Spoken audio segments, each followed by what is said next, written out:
अस्सलाम वालेकुम। तो आज हम स्टार्ट करेंगे एम एस एक्सेल। पिछले क्लास में हमने पढ़ा था कुछ इंफॉर्मेशन के बारे में एम एस ऑफिस की। उसकी हमने डिटेल पढ़ी थी कि वो कहाँ पे इस्तेमाल होता है। उसके बाद एम एस एक्सेल के बारे में पढ़ा था, वो क्या होता है और किस जगह पे इस्तेमाल होता है और कौन कौन एम एस एक्सेल को इस्तेमाल कर सकता है, उसके बेनिफिट्स क्या होते हैं। आज हम स्टार्ट करेंगे एक्सेल की पहली क्लास। तो सबसे पहले आपने एम एस एक्सेल को कैसे ओपन करना है। ये मेरा डेस्कटॉप है।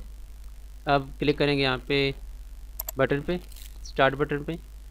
यहाँ से आपके पास इंस्टॉल होगा एम एस ऑफिस, क्योंकि मैंने पिछली क्लास में बताया था कि एम एस ऑफिस जब भी हम इंस्टॉल करते हैं तो पूरा बंच इंस्टॉल हम होता है, जिसमें काफ़ी सारे सॉफ्टवेयर्स आपको मिल जाएंगे। एक्सेल है, एक्सएक्स है, इन्फोपाथ है, डिज़ाइनर है, वन नोट है, आउटलुक है, पावर पॉइंट है और लास्ट में एम एस वर्ड आपके पास इंस्टॉल हो जाएगा। तो लेकिन आज हमारा क्लास एक्सेल के बारे में। तो सिंपल आप क्लिक करेंगे एम एस एक्सेल 2013। जैसे क्लिक करेंगे तो आपके पास एम एस एक्सेल ओपन हो जाएगा। जैसे ही आपके पास ओपन होगा तो काफ़ी किस्म की आपके पास टेम्पलेट्स ऐसे शो हो रही होती हैं कि आपने जो आगे अपना डिज़ाइन बनाना है वो किस तरीके से बनाना है, किस तरह का बनाना है। अगर मैं इन टेम्पलेट्स पर क्लिक करूँगा तो इस तरह का डिज़ाइन ऑटो ओपन हो जाएगा। लेकिन क्योंकि काम मैंने ब्लैंक भी करना है तो आप चूज़ करेंगे यहाँ से ब्लैंक वर्कबुक। ये आपके पास एम एस एक्सेल का इंटरफेस आ गया, जिसमें जो सबसे टॉप पे होती है इसे हम कहते हैं टाइटल बार।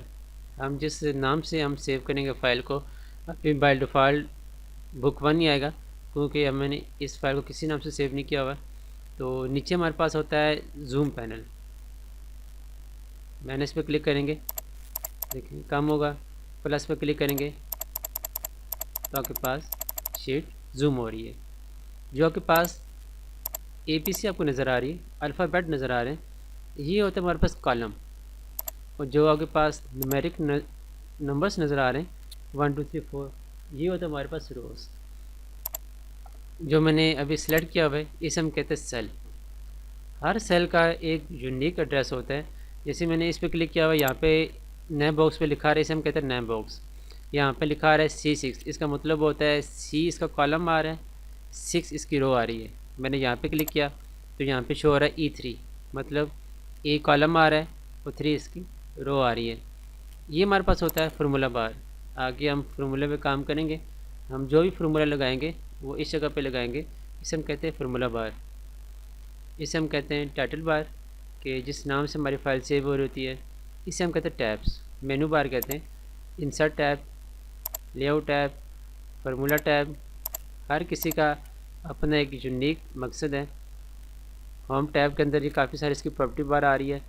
इंसर्ट की अपनी प्रॉपर्टी बार आएगी, व्यू की अपनी प्रॉपर्टी बार आपके पास आएगी। अब देखते हैं कि एक हमारे पास शीट है, तो एक शीट के अंदर कितनी रोस और कॉलम होती है। सिंपल आपने यहाँ प्रेस करना है कंट्रोल और राइट एरो।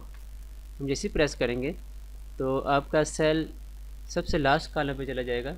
ये लिखा हुआ है XFT, इसका मतलब होता है 16,384।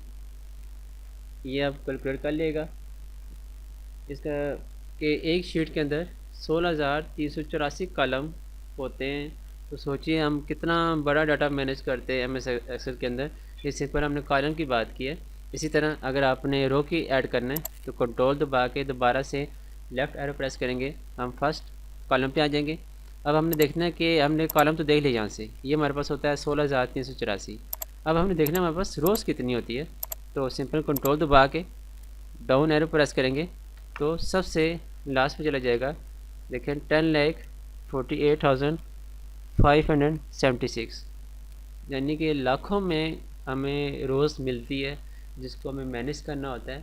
यही तो एक्सेल का कमाल होता है कि इतने बड़े डाटे को एनालाइज कैसे करेंगे हम, कैसे। अब दोबारा से मैंने अप जाना है तो कंट्रोल अप एरो, तो ये मैं फर्स्ट सेल पे आ गया हूँ। अगर आपने फार्मूला लिखना, मिसाल के तौर पर जब भी आप फार्मूला लिखेंगे MS एक्सेल में, या तो प्लस का निशान यूज़ करेंगे या आप यूज़ करेंगे इक्वल का निशान। मैंने इक्वल किया यहाँ से 100 प्लस 50 किया, इंटर दबाएंगे तो आपके पास आंसर आ जाएगा। इसको कहते हैं कैलकुलेशन। एक्सेल के मैंने पहले क्लास में ये पढ़ाया था कि कैलकुलेशन करते हैं, तो इसी तरह की हम कैलकुलेशन करेंगे, न्यूमेरिक भी कर सकते हैं, उसके बाद एनालाइज करेंगे, उसका चार्ट्स बनाएंगे। तो इंशाल्लाह नेक्स्ट क्लासेस में 3-4 क्लासेस से बाद आगे सारी फार्मूलास बार के बारे में पढ़ेंगे, उसको कैलकुलेट करना पड़ेंगे, मुख्तलिफ तरीके से एनालाइज करना पड़ेंगे, चार्ट डिज़ाइन करेंगे, उसका ग्राफ बनाएंगे, चार्ट को कैसे एनालाइज किया जाता है वो पढ़ेंगे। हम इंसर्ट पे जाएंगे, चार्ट्स पे जाएंगे, ये मुख्तलिफ किस्म के आपके पास चार्ट्स होंगे, हम इसको कैसे एनालाइज करेंगे। देखिए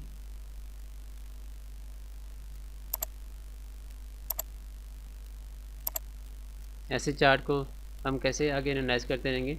तो बहुत सारे टॉपिक्स हमारे पास हैं, तो इंशाल्लाह नेक्स्ट क्लास में मिलते हैं। अल्लाह हाफ़िज़।